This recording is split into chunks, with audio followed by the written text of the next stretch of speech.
Hello students, कैसे हो आप सब। I hope you all are safe at your homes. जैसा कि आप सभी लोग जानते हो, हमने स्टार्ट कर रखा हमारा टॉपिक एटॉमिक स्ट्रक्चर। और एटॉमिक स्ट्रक्चर में हम पिछले लेक्चर में बच्चों पढ़ चुके हैं कि एटम क्या होता है, एटम किससे मिलके बना हुआ है, एटम में कौन कौन से फंडामेंटल पार्टिकल्स हैं, और इलेक्ट्रॉन्स का पता लगाने के लिए कि एटम में इलेक्ट्रॉन कहां प्रेजेंट है, किस सेल में है, सब सेल में है, ऑर्बिटल में है। इसके बारे में हमने क्वांटम नंबर हमारा टॉपिक स्टार्ट कर रखा था। तो क्वांटम नंबर में बच्चों सबसे पहले हमने प्रिंसिपल क्वांटम नंबर पढ़ा था, उसके बाद एजीमुथल क्वांटम नंबर पढ़ा था। यही दो क्वांटम नंबर हमने डिटेल में पढ़ चुके हैं। तो बच्चों थर्ड जो क्वांटम नंबर है हमारा, वो है मैग्नेटिक क्वांटम नंबर, जिसको आज हम अपने लेक्चर में आगे पढ़ने वाले हैं। तो देखिएगा कि क्वांटम नंबर जो हमारा मैग्नेटिक क्वांटम नंबर है, जो थर्ड टाइप का क्वांटम नंबर हमारा कौन सा है, मैग्नेटिक क्वांटम नंबर। ये क्या होता है, ये किसके बारे में जानकारी हमें देता है, इसकी वैल्यू क्या होती है, इस सब के बारे में हम आज पढ़ने वाले हैं। तो गौर फरमाइएगा, कौन सा मैग्नेटिक, कौन सा बच्चों, magnetic quantum number, magnetic quantum number ये हमारा आज का फर्स्ट क्वांटम नंबर है। जो मैग्नेटिक क्वांटम नंबर होता है बच्चों, इट इज रिप्रेजेंटेड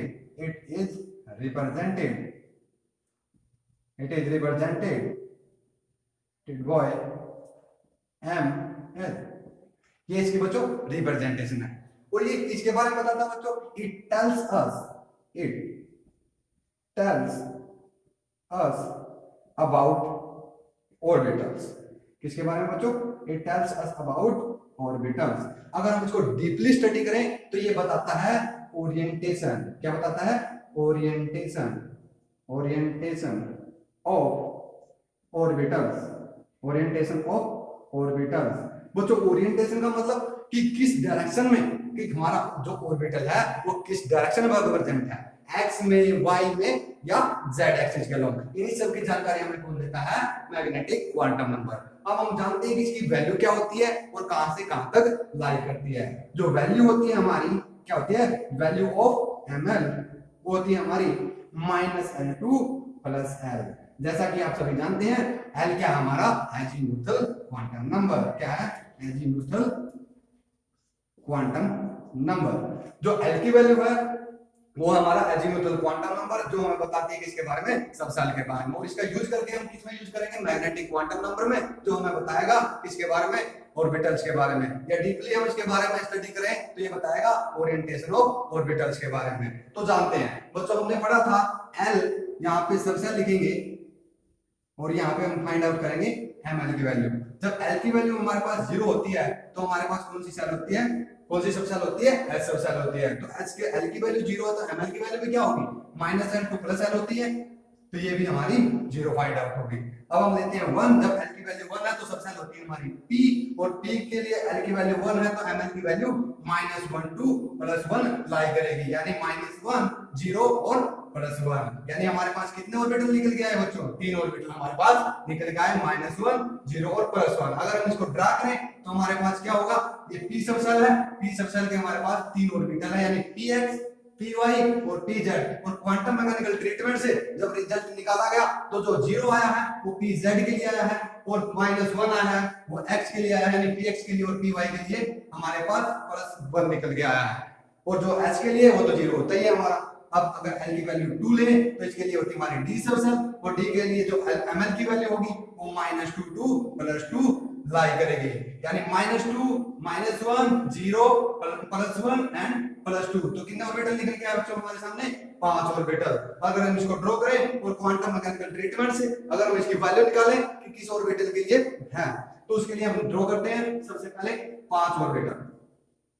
तो सबसे पहले बच्चों जो 0 होती है वो याद रखना z एक्सिस के लिए होती है, उसको हम प्रिंसिपल उसको हम लेके चलते हैं हमारी इंटरन्यूक्लियर एक्सिस z एक्सिस, तो उसके लिए हम 0 रखते हैं ताकि हमारी कैलकुलेशन आसान हो जाए इसके अंदर क्वांटम मैकेनिकल ट्रीटमेंट के अंदर। तो जो हमारा सबसे पहले होता है dz², जिसके लिए हमारी वैल्यू होती है 0, और जो -1 -2 +1 और +2, जो +2 होती है वो होती है हमारे पास dx² -y²। अगर आपको याद ना रहे तो स्क्वायर की क्वांटिटी हमारे साथ पॉजिटिव होती है और स्क्वायर के लिए 2 लिखा है तो ये +2 हमें याद रह जाएगा। उसके बाद देखते हैं +1। अब देखो बच्चों, जो x होता है x के लिए माइनस होता है, जिसके साथ x टर्म आएगी वो हमेशा ही माइनस होगी। दूसरा यहाँ पे +2 आया है, अब देखो dxy, इसमें कोई स्क्वायर की टर्म नहीं है, और स्क्वायर की टर्म नहीं है जिसके साथ x आता है तो वो नेगेटिव होता है, यानी dxy के लिए -2 तुम्हें याद रखना है।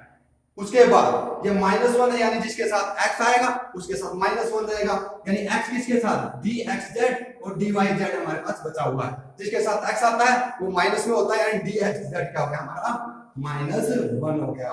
और उसके बाद dyz, इसमें x की टर्म नहीं है तो इसमें क्या आ जाएगा हमारा +1, ये हो जाएगा हमारा dyz। तो इस तरीके से हमने फाइंड आउट कर लिया कि डी सबसेल के अंदर 5 ऑर्बिटल होते हैं और वो किस ओरिएंटेशन में होते हैं वो हमने यहां से फाइंड आउट कर लिया है। अगर हम डिटेल में लिखें तो क्या होता है बच्चों, अब मैं इसको रफ कर देता हूं, उसके बाद देखते हैं। अब आगे देखिएगा, अगर मैं इसको रेगुलर मैनर्स में लिखूं तो देखो, सबसे पहले dxy dyz dxz dx square minus y square और dz स्क्वायर। अगर मैं यहाँ पे ml की वैल्यू लिखता हूँ, dxy के लिए होती है बच्चों -1, dyz के लिए +1, dxz के लिए क्या होती है बच्चों dyz dxy के लिए होती है -2, क्योंकि xy है स्क्वायर की टर्म में नहीं है, x की क्वांटिटी माइनस होती है तो dxy बच्चों -2 होता है, dyz +1 होता है, dxz क्या होता है -1 होता है, और dx square minus y square, क्योंकि ये स्क्वायर की क्वांटिटी है, याद रखने के लिए हम याद रखेंगे कि स्क्वायर है तो 2 है, और कोई भी क्वांटिटी का स्क्वायर पॉजिटिव होता है तो ये होता है हमारा +2, और यहाँ पे dz स्क्वायर है वो हमेशा ही 0 होता है। तो ये ml की वैल्यू निकल के आई है बच्चों, ये किस एक्सिस के अलोंग है, कौन सा ऑर्बिटल है, ये सारा हमारा क्वांटम मैकेनिकल ट्रीटमेंट है, तो जो हमने फाइंड आउट कर लिया है। अब हम देखते हैं बच्चों क्वांटम जो क्वांटम नंबर हमने स्टार्ट किए थे उसमें हमारा मैग्नेटिक क्वांटम नंबर था, जिसने हमें बताया इसके बारे में, ऑर्बिटल्स के बारे में और ऑर्बिटल्स की ओरिएंटेशन के बारे में। ओरिएंटेशन से मेन कि किस एक्सिस के अलोंग हमारे ऑर्बिटल प्रेजेंट हैं, एक्स एक्सिस, वाई एक्सिस या जेड एक्सिस। और फिर क्वांटम मैकेनिकल ट्रीटमेंट से, क्वांटम मैकेनिकल कैलकुलेशन से हमने एमएल की वैल्यू फाइंड आउट कर ली, और किस ऑर्बिटल की कौन सी होती है वो हमने यहां से लिख लिया है। ये था हमारा कौन सा मैग्नेटिक क्वांटम नंबर बच्चों। अब इस पे कुछ क्वेश्चन भी हो सकते हैं, कुछ क्वेश्चन यहां से तुम्हें पूछे जा सकते हैं, तो गौर फरमाइएगा। फाइंड आउट, जो फर्स्ट क्वेश्चन यहां से बनता है बच्चों, find out all values of ML, यानी magnetic quantum number if L is equal to 1। जब हमारे पास L की वैल्यू 1 है उस दौरान हमें क्या निकालना है, मैग्नेटिक क्वांटम नंबर की पॉसिबल वैल्यू। तो बच्चों हमने पढ़ा है, अभी हमने पढ़ा है कि जो ml की वैल्यू होती है वो -L2 + L होती है, यानी L की वैल्यू हमें गिवन है, यानी ml की वैल्यू कहां से कहां तक, ये एक रेंज है, -1 to +1 लाई करेगी।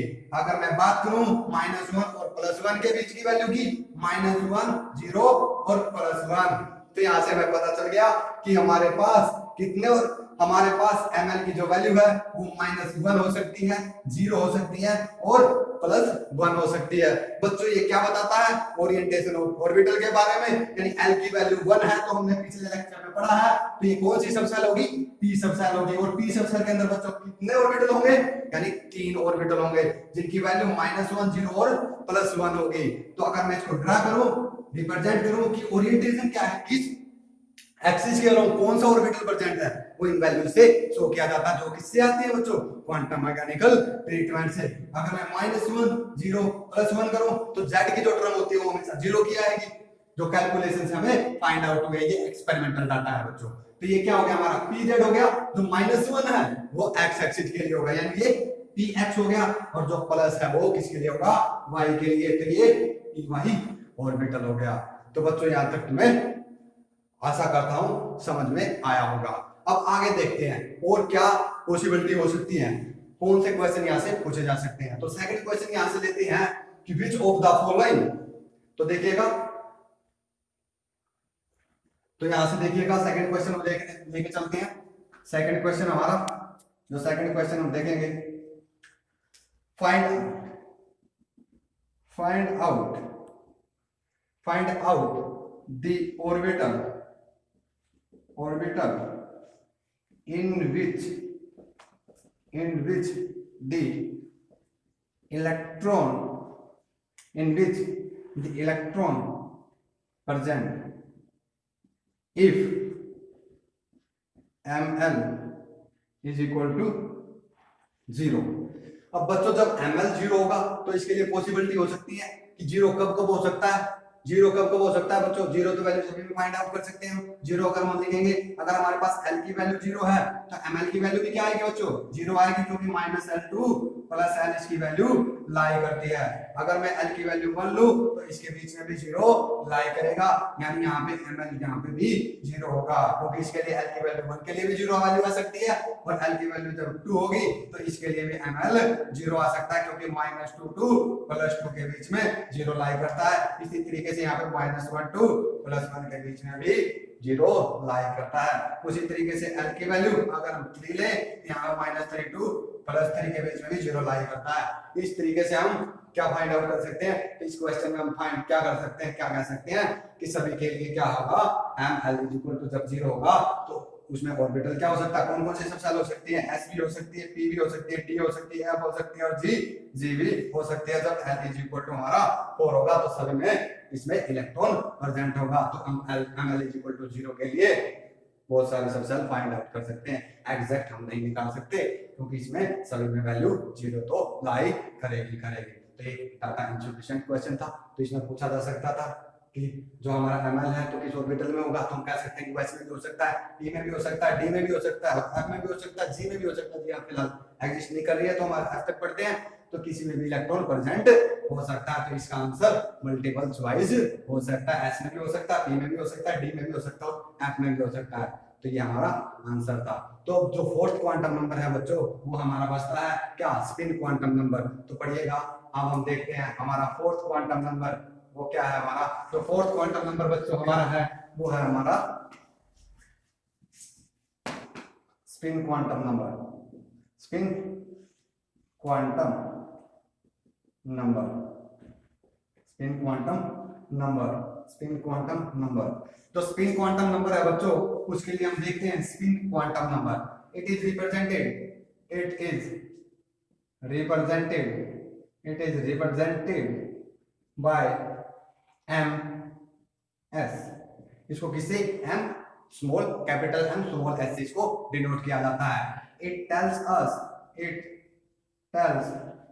Us about rotation of electron around its axis. ये क्या बताता है बच्चों, रोटेशन ऑफ इलेक्ट्रॉन, जब इलेक्ट्रॉन न्यूक्लियस के अराउंड रिवॉल्व करता है, जब इलेक्ट्रॉन न्यूक्लियस के अराउंड रिवॉल्व करता है तो ये अपनी एक्सिस के अराउंड भी क्या करता है, रिवॉल्व करता है। अगर मैं यहाँ पे एक इमेजिनरी एक्सिस ड्रॉ करूं तो यहाँ पे इलेक्ट्रॉन क्या करता है, या तो क्लॉकवाइज रोटेट कर सकता है, या तो क्लॉकवाइज रोटेट करेगा या एंटी क्लॉकवाइज रोटेट करेगा। अगर मैं बच्चों बात करूं, अगर इलेक्ट्रॉन क्या करता है हमारा, if electron revolves clockwise, if electron revolves clockwise, जो ms की वैल्यू होगी, हमारी वो क्या होगी बच्चों, जो ms की वैल्यू होगी वो होगी हमारी +12। अब बच्चों ये +12 भी ले सकते हैं, ये नहीं है कि हम क्या करेंगे कि अगर क्लॉकवाइज घूम रहा है तो +12 उसको लेके चलेंगे, -12 भी ले सकते हैं। अगर यहाँ पे -12 लिया तो अपोजिट क्या हो जाएगी, +12 हो जाएगी। लेकिन स्टैंडर्ड बुक के अकॉर्डिंग अगर electron revolves clockwise around its axis then ms value is +12। और इसको रिप्रेजेंट कैसे किया जाता है बच्चों, या तो इसको रिप्रेजेंट ऐसे कर सकते हो, अदरवाइज तुम इसको रिप्रेजेंट ऐसे कर सकते हो। This notation shows electron revolves around its axis clockwise. Now, if electrons revolves anti-clockwise, तो जो ms की वैल्यू होगी बच्चों, वो ms की वैल्यू जो होगी वो होगी हमारी -12। और इसकी रिप्रेजेंटेशन जो होगी उसको हम ऐसे रिप्रेजेंट कर सकते हैं, डाउन एरो या ये वाला एरो, कोई सा भी तुम यूज कर सकते हो। This indication shows that electron revolves around its axis in anti clockwise manner. तो ये हमारे 4 क्वांटम नंबर थे बच्चों। अब जो हम क्वांटम नंबर पढ़ चुके हैं, अब हमें पता चल चुका है कि इलेक्ट्रॉन किस ऑर्बिटल में प्रेजेंट है और किस सेल में, किस सब सेल में है। अब हम देखेंगे बच्चों फिलिंग ऑफ इलेक्ट्रॉन्स, और फिलिंग ऑफ इलेक्ट्रॉन्स एक अलग टॉपिक है, इसका जो नेक्स्ट पार्ट है वो इलेक्ट्रॉनिक कॉन्फ़िगरेशन है। उससे पहले हम मिसलेनियस क्वेश्चन देखेंगे किसके ऊपर, 4 क्वांटम नंबर के ऊपर, जिनको हम अभी डिस्कस करने वाले हैं। तो देखिएगा मिसलेनियस क्वेश्चन या न्यूमेरिकल्स ऑन 4 क्वांटम नंबर। तो बच्चों हमने 4 क्वांटम नंबर पढ़े हैं, तो फर्स्ट जो क्वांटम नंबर था उसको हम जब थोड़ा ब्रीफ में डिस्कस कर लेते हैं, उसके बाद न्यूमेरिकल पोर्शन पर आते हैं बच्चों। तो फर्स्ट क्वांटम नंबर था हमारा, जो क्वांटम नंबर है बच्चों, क्वांटम नंबर हमारा टॉपिक था क्वांटम नंबर। और क्वांटम नंबर में बच्चों हमने 4 टाइप के क्वांटम नंबर पढ़े हैं। फर्स्ट था हमारा principal quantum number, principal quantum number. जो सेकंड था हमारा वो था हमारा एजीम्यूथल क्वांटम नंबर। जो थर्ड था बच्चों वो था हमारा मैग्नेटिक क्वांटम नंबर। और जो फोर्थ था बच्चों हमारा था वो था स्पिन क्वांटम नंबर। अब बच्चों इनकी रिप्रेजेंटेशन दी थी। जो प्रिंसिपल क्वांटम नंबर है उसको रिप्रेजेंट किया जाता है स्मॉल n से, और इसकी वैल्यू जो n की वैल्यू होती है बच्चों वो पॉजिटिव इंटीजर होती है, यानी 1 2 3 4 एंड सो ऑन इनफाइनाइट। तो ये वैल्यू होती है हमारी n की बच्चों। अब इसके कुछ क्या थे, फॉर्मूलाज थे। तो टोटल नंबर ऑफ इलेक्ट्रॉन्स निकालने थे सेल के अंदर। टोटल नंबर ऑफ इलेक्ट्रॉन्स निकालने का जो फार्मूला था बच्चों वो क्या था हमारा, total number of electrons in a shell, total number of electrons in a shell is equal to 2n square. जो बच्चों ये n स्क्वायर है ये क्या है, हमारे ऑर्बिटल्स हैं। क्या है, ऑर्बिटल्स हैं। क्या है, ऑर्बिटल्स हैं इन ए सेल, एक सेल के अंदर टोटल नंबर ऑफ ऑर्बिटल्स हैं। अब हम आते हैं एजीम्यूथल क्वांटम नंबर पर। एजीम्यूथल क्वांटम नंबर को बच्चों डिनोट किया जाता है स्मॉल l से, और जो इसकी वैल्यू होती है बच्चों, जो स्मॉल l की वैल्यू होती है वो 0 से n-1 तक लाई करती है, यानी minimum value of l is 0 and maximum value of l is n-1। तो बच्चों यहाँ पे भी हमने पढ़ा था total number of electrons in A subshell. क्या था, सबसेल।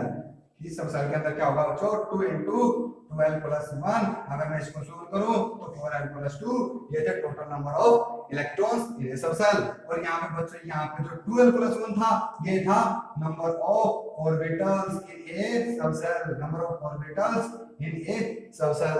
तो यहाँ पे हमारे ये फार्मूलाज थे। उसके बाद यहाँ पे एजीम्यूथल क्वांटम नंबर में हमने देखा था प्रीवियस लेक्चर में एंगुलर मोमेंटम भी निकाला था हमने। जो एंगुलर मोमेंटम होता है बच्चों, जो एंगुलर मोमेंटम का फार्मूला होता है, मैं यहाँ पे लिख देता हूं उसको, एंगुलर मोमेंटम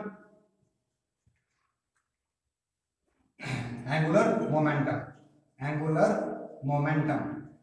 मोमेंटम का फार्मूला है बच्चों वो था हमारा root of l into l plus 1h/2π।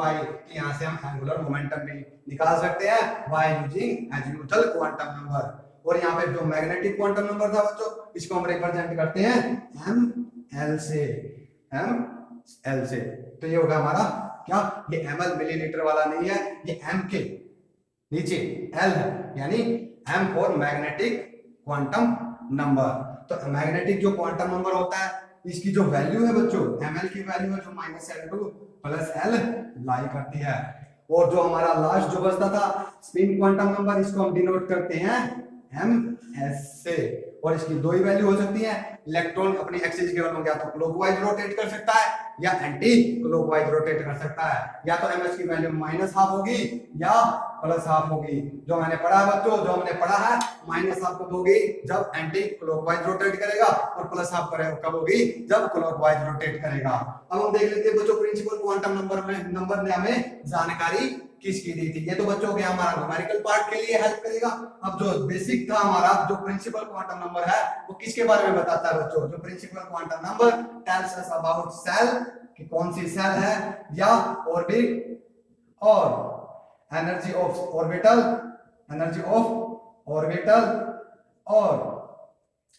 और साइज ऑफ ऑर्बिटल के बारे में। किसके बारे में, साइज ऑफ ऑर्बिटल। या तो सेल के बारे में बताएगा, या ऑर्बिट के बारे में बताएगा, या एनर्जी ऑफ ऑर्बिटल के बारे में बताएगा, या साइज के बारे में बताएगा। ये हम पीछे डिस्कस कर चुके हैं इन डिटेल्स, और यहाँ पे हम शॉर्ट में हमारे वीडियोस को रिवाइज कर रहे हैं। जो एजीम्यूथल क्वांटम नंबर होता है ये बताता है बच्चों हमें सब सेल के बारे में। किसके बारे में, सब सेल के बारे में।